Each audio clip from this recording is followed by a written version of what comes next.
So hello everyone and welcome to the new Galaxy89 Podcast. This is a new feature that's going to be on the channel.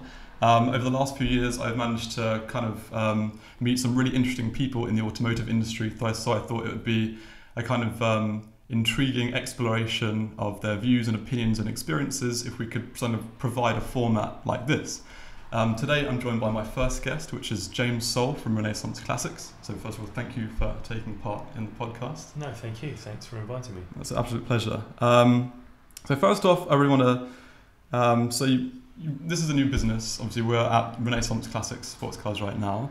Have you always been in the car industry? Is this something you've always done? No, this is quite new for us actually. My family and we ran a sports centre for children for 26 years, and we sold that in October 16. But I've always had a passion for a car. I've been actively involved with the BMW Car Club, had lots of sports cars and fun things, but often family money was tied up in buildings and other business things, so we couldn't invest it in cars. So when we sold our business in October 16, there was an opportunity to buy some cars. So what do you do when you've just sold a business? You buy a collection of cars. Well, that's what we did. And then an opportunity arose to buy the amazing building and premises that we have here. And it was just one of those once in a lifetime opportunities which we took. And having taken it, we had to start a business in the car industry. So we didn't intend to start a business in the car industry, but ended up starting one. I'm very happy that we've done so. Right. Okay. But yeah, so I'm quite new. I'm about 14 months in now. So you're saying that you were kind of involved in clubs and different societies and kind of things like the. So I for my sins I ran the BMW Car Club coupe section, and I was the E24 expert and valuer for about 8 years. I ran about 160 events around the UK over that time. So I've always been pretty active with cars, but just not actually, making my livelihood. So from at least an enthusiast standpoint, it sounds like you have always had a pretty serious connection with it. So it's interesting that you decided to actually go in and create a business like you were saying. So obviously this company has now been running for about 18 months or something? About 14 months. About 14 months. So how is that? Has it met expectations? Has it been what you thought it was going to be like? Well, it's a lot of fun. Okay. Stakes are pretty high because you're dealing with a product that's expensive, and so there's a lot of cash tied up in making the business start in the first place. We've had some good days and some bad days already. We've learned some lessons along the way, but I think already now 14 months in, the business is starting to mature a bit now, and we're starting to find the niche that we want to be in. We started doing more expensive cars, investment cars, Ferraris and so on and so forth, and quickly realised that wasn't really the right niche for us. Right. And we're now moving towards Porsches and BMWs as our primary concern, trying to keep cars that are very much enthusiast-driven purchases, so at a price point that enthusiasts and even yourself bought a car from us. So. Yeah, a little Boxster, amazing little thing. Yeah. So let's just take a step back. So when you first started the business, that you were saying that you had an idea of maybe specialising in Porsche and Ferrari. What made you take that decision to go down that route? Basically, I've always been into my BMWs, and so we always knew we'd at some stage start doing some BMWs. But I also had a massive affinity for Porsche, and my father had an affinity for Ferraris, so we thought we'd start the business covering those two marques because that's kind of what we liked, and that's what we'd bought a lot of. Right, so what were the kind of Ferraris and Porsches that you personally owned? So I personally had a 550 Maranello, and we bought a 360, a 430, a couple of Testarossas, really liked the Testarossa. And my dad's had a Ferrari Dino since 1975. Okay, and he still has that car now? Yeah. Right, That must be it must be appreciating nicely. Well, it's regarded in the family as a number one wife. and it's just a very special thing that, it's not about the money, it's about what it is. Yeah, for sure. It's just a very special vehicle, and it's beautiful to drive and lovely to look at. Okay. I think I remember actually you having a Monospecchio Testarossa. That's right. was that a particular car of interest for you, or is it just something you kind of stumbled across and thought, oh, I've got to sort of have this? Well, my dad wanted to buy a Testarossa because he'd always wanted one, and he found one. He'd already agreed a sale or a purchase on a Testarossa, and then I found a Monospecchio, and I knew that the Monospecchio, in my opinion, is the one to have. Right. You know, there's 10,000 or so Testarossas built. There's 3 distinct models: the Testarossa, the TR, and then the M. And the Monospecchio was, if you like, the Ferrari mistake, which had the single mirror that you couldn't see out of. It had knockoff wheels that you couldn't change at the side of the road, and had the most classic looks, and that was the poster car of the 80s. And so I found one, and so we agreed to buy that one too. Okay, and is that still here, or have you sold that, or is that? So we sold the other one, okay. But we've got the Monospecchio, so that's part of our own. So you're going to hang on to that one? Yeah, for the time being. Okay. Yeah, I mean, if someone comes along and makes the right sort of offer, then yeah, we're in the car business now, so everything has to be sold. But everything has a price. Everything has a price, but yeah, there are certain cars within our collection that we are less interested in selling. Right, and that's probably one of those. I suppose that makes sense to hang on things, personal interest, or you're just looking at it from a sort of financial standpoint. It kind of makes sense, I suppose. Yeah, but I remember we want to go to our own. We want to go to some car shows as well. We want to go, you know, as much as we're in the business now, we still go to events and shows, and so those special cars are the ones that we want to take to those. Well, it's nice to hear that the passion still flow through you, and actually starting a business hasn't kind of made it a chore to be around cars, and it's good to hear that. But you were mentioning that you've kind of steered away in some ways from Ferrari as like a main base. Obviously it's a massive brand, in some ways very desirable. What kind of drove you to decide, okay, let's kind of step away from certain types of cars or certain brands and focus on other ones? Ferraris are lovely cars to drive, they're lovely to look at.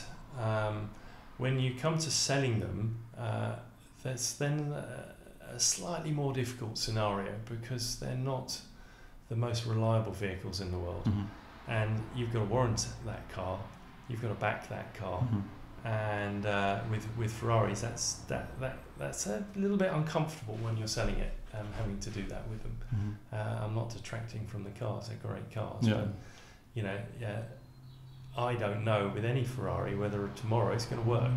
Today it's working, is it going to work tomorrow? Probably. Hopefully, but it might not. And you know, that's a risk for a new business that's trying to build a reputation, and certainly with a Porsche, for example, or a BMW, as a mark, they're much more mass produced. They are cheaper and less expensive to sort out when they go wrong, and they go wrong very rarely. So from a perspective of selling a vehicle, it's a much safer, for me anyway, my personal feeling, it's a safer vehicle to deal with. From a servicing perspective, Ferraris are amazing, because they tend to go wrong quite regularly, and they're quite expensive when they go wrong. So you know, it's a bit of a double-edged sword. Okay, so I mean, of course, Porsche, one of the most performance-orientated, even with the smaller cars like the Boxster, for example, every single one of their cars is kind of performance orientated, so it makes sense to be in that, and the BMW's M division likewise.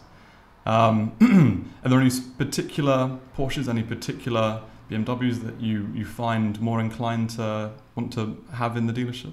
So I love the Boxster. I actually think of every Porsche that's made, the Boxster is the best car, because you know, they're great to drive. You've got the infinity roof.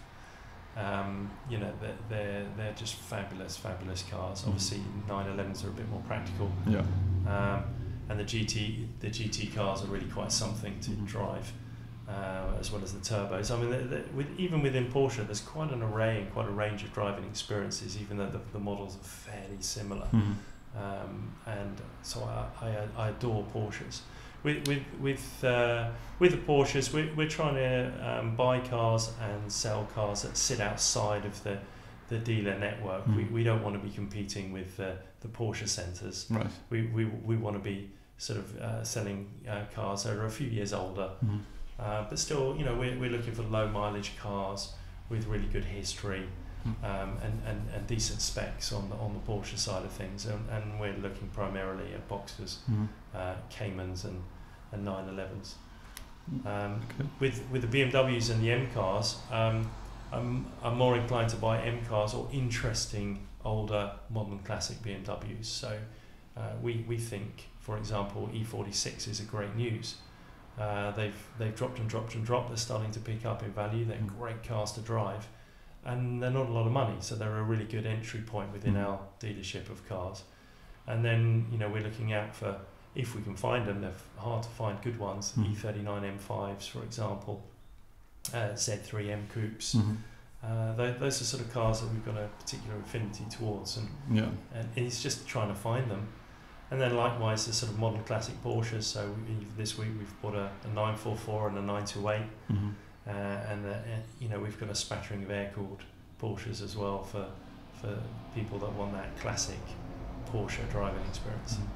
So you mentioned that it's difficult to find these cars, and it's not really surprising because some may be 10 plus years old, getting all the right specification in good condition with service history. I can imagine it being quite tricky.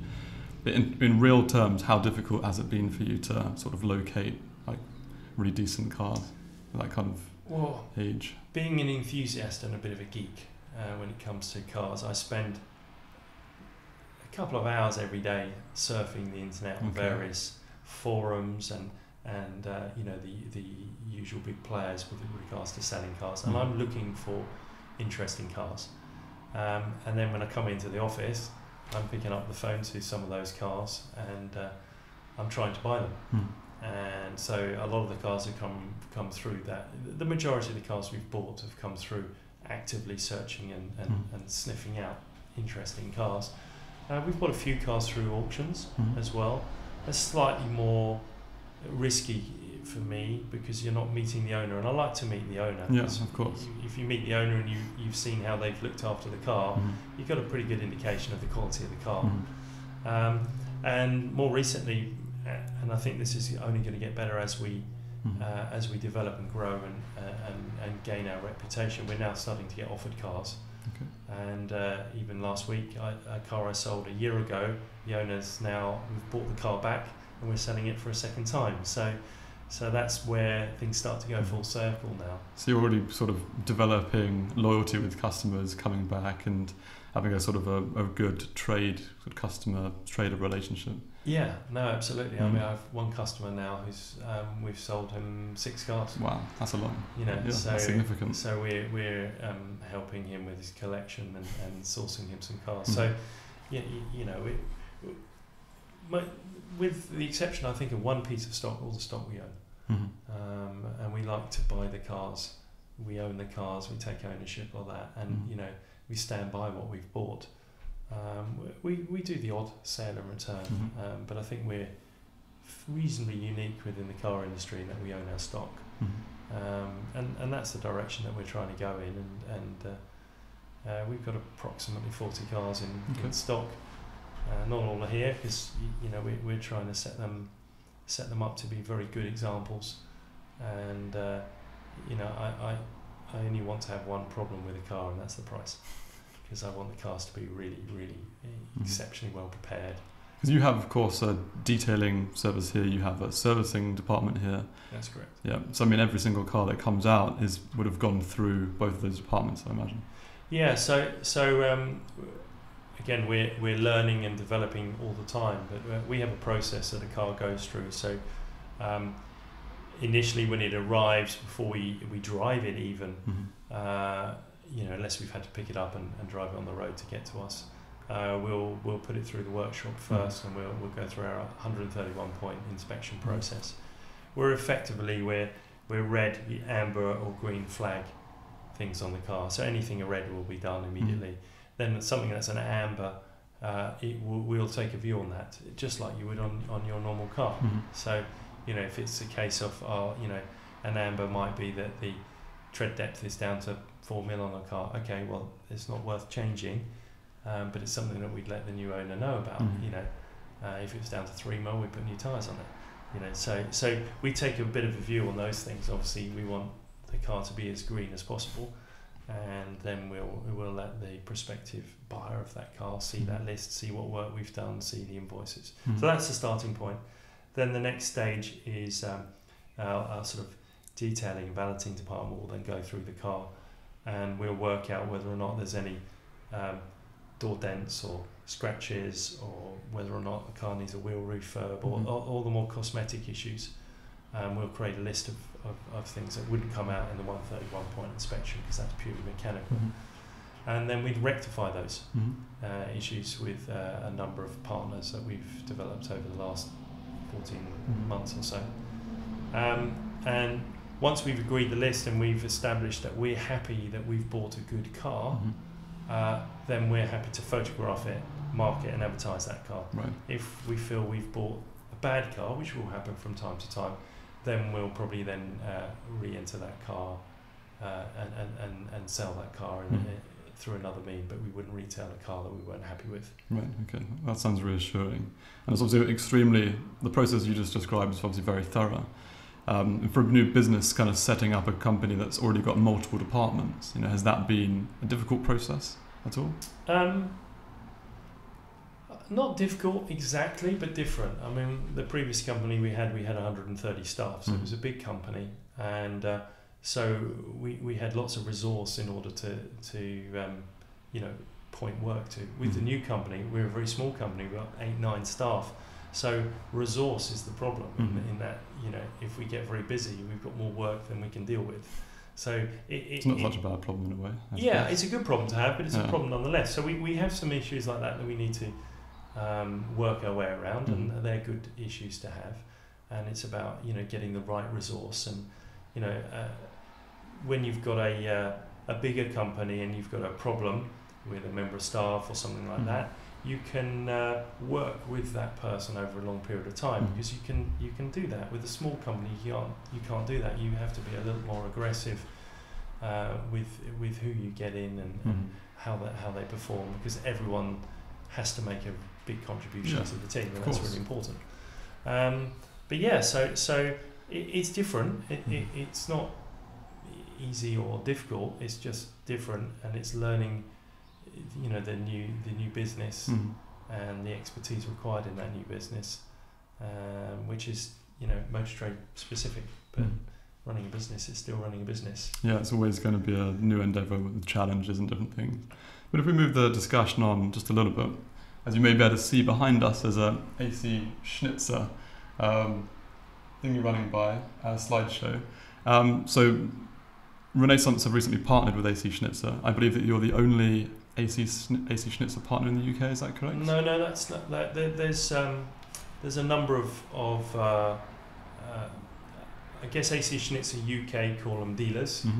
So there's about 60 people, of which half of those would be BMW main dealers, where you can buy AC Schnitzer parts from, and you can have them installed on your cars. We're setting ourselves up as a sort of almost like a super dealer. We're independent. We're not a main dealer, but we're going to have demonstration models, and we've agreed to do that since February of this year. What made you decide to partner with AC Schnitzer? So through my BMW days, I've always known about AC Schnitzer. I've always been a big fan of their products. Kind of grew up with it, if you like, and back in the 80s when E30 M3s were racing around racetracks, AC Schnitzer was the team to beat. And as a young kid, going to British Touring Car Championship, I used to support. Didn't know it was AC Schnitzer at the time, but I liked the E30 M3s over the RS 500 Cosworths. So, that's part of my growing up, and so I've always been a big fan of the product. And we sold a car to a guy, and he happened to be someone I knew who was AC Schnitzer UK's representative. Right, and so that was in kind of fortuitous. Yeah, and so he asked me. He said, "Look, you've got a great setup here. What would you think about being an AC Schnitzer dealer?" And I went, "Fantastic. Where do I sign?" Because I was already a fan of the brand. And so we've spent a few months discussing how that might fit, and come February we did our first suspension kit. Now we've done about 8 or 9 suspension conversions, really? or Okay. we've done one engine upgrade. We've done a couple of exhaust systems. So things are growing and building up slowly. That sounds fairly good. I mean, of course, it's just a specific brand and specific types of modifications. Maybe I'm naive, but from February, and we're only in May now, it sounds like quite a lot of work, really. So there definitely is a market out there for that. Yeah. I mean, Schnitzer as a brand is lesser known in the UK, but it's the number one tuner in Germany. Okay. It's been the number one tuner for the last 17 years. Number one BMW tuner, and one of the cars that we fell in love with so much we bought it. We bought the ACL 2S, which is their 30th anniversary commemorative vehicle.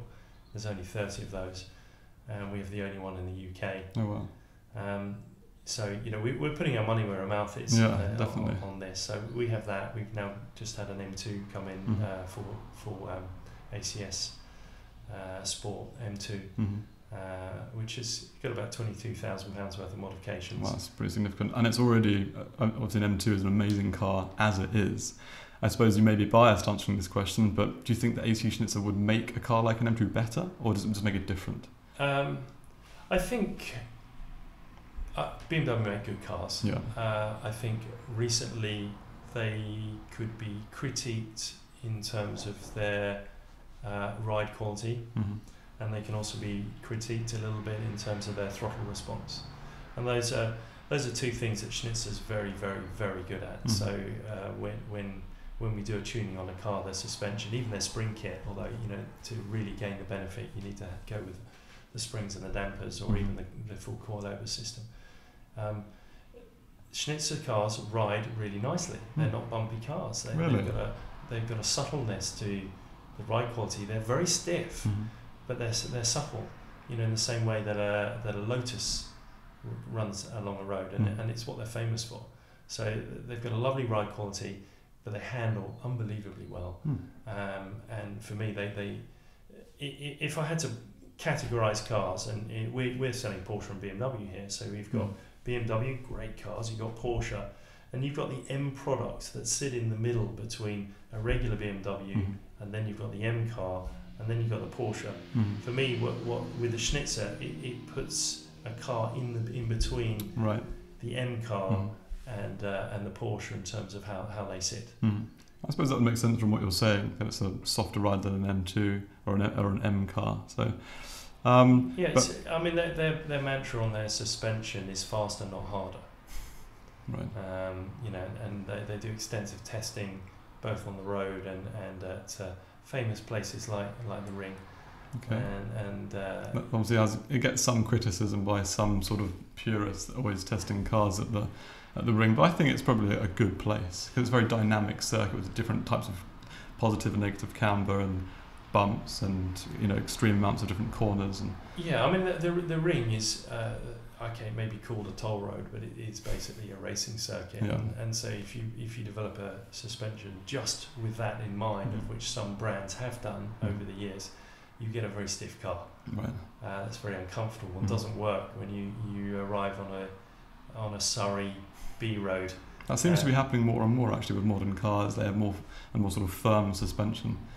Generally. Whereas when the Schnitzer develops a car, yes, they want it to be quick around a race circuit, but they want it to be nice when you're driving your kids on the school run as well.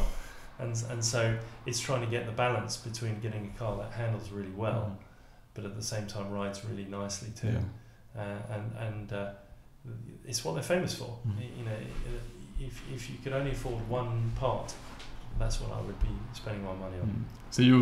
So where do obviously you do the suspension kits and you do other things that sort of accessories or upgrades to already existing cars, but you sell AC Schnitzer cars. Do you try and find them on the classifieds? Do they come from Germany? So we've bought a couple of cars that have been converted already, but I mean, Schnitzer's not the same.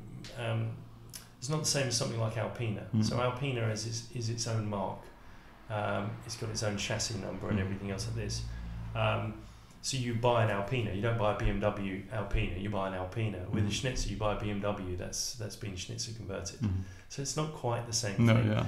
So fundamentally, you can have a Schnitzer gear knob on your car at one end of the spectrum, or you can have a full conversion, which might cost as much as 30,000 depending on the car.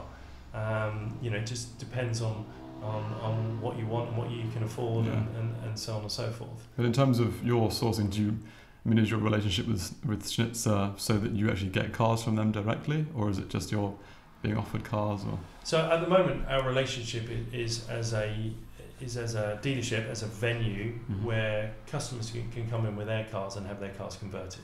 Fundamentally, that's what we're there to do. We plan to build a couple of cars ourselves. And we're going to run those as our demonstrators. So I've got 2 cars on order. Pretty nice AC Schnitzer demonstrators. They can't find other places that say that. So I've ordered up I've got a 140, and I've got a 240 cab. So one will be very much based around the styling side of things, and one will be very much based around the performance. And I'll let you decide which one will be launched on that one. Well, I'll look forward to seeing those in more detail. So when they're done, you must come down and you can have a go. Definitely, and I'll show that, and I'm sure hopefully everyone kind of watching will appreciate that as well, because I don't think there's a huge amount of content on AC Schnitzer, but there's obviously quite a lot of interest in it, so I think that'll be quite good. To sort of start winding things down a little bit, where do you kind of see Renaissance going, let's just say in the next 5 years? Where do you sort of hope that it's going to be at?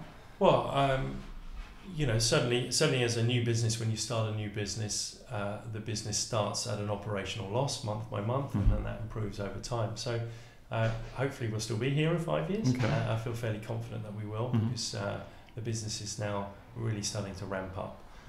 So in 5 years, I can see ourselves selling, maybe as many as 200 cars a year. So quite a lot of car sales.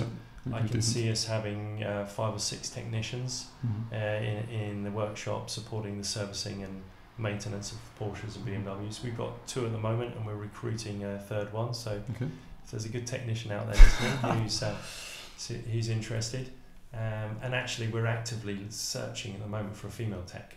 We think it'd be really great, because we've got a lot of customers that are coming in, and they're female petrol heads, and so you're trying to promote the whole equal opportunities type of thing. Absolutely, and we're not trying to be like other garages. We're trying to deliver really good service. So in 5 years' time, I hope to have a really loyal customer base of customers who are happy, that we're looking after, and whether they're buying a 10 grand Boxster or a 100 grand Classic, I want them to have the same experience, the same customer experience from the day they pick up their car to the day they view the car to the day they pick it up to if something goes wrong, which hopefully it doesn't, because we've been pretty extensive, but these are mechanical devices, they will go wrong, to that whole experience when something goes wrong, because that's where you're really judged, and then moving forwards to at the end of their journey with a car, where they either need it serviced or they decide they want to sell the car, and we get the car hopefully back to sell it to another happy customer.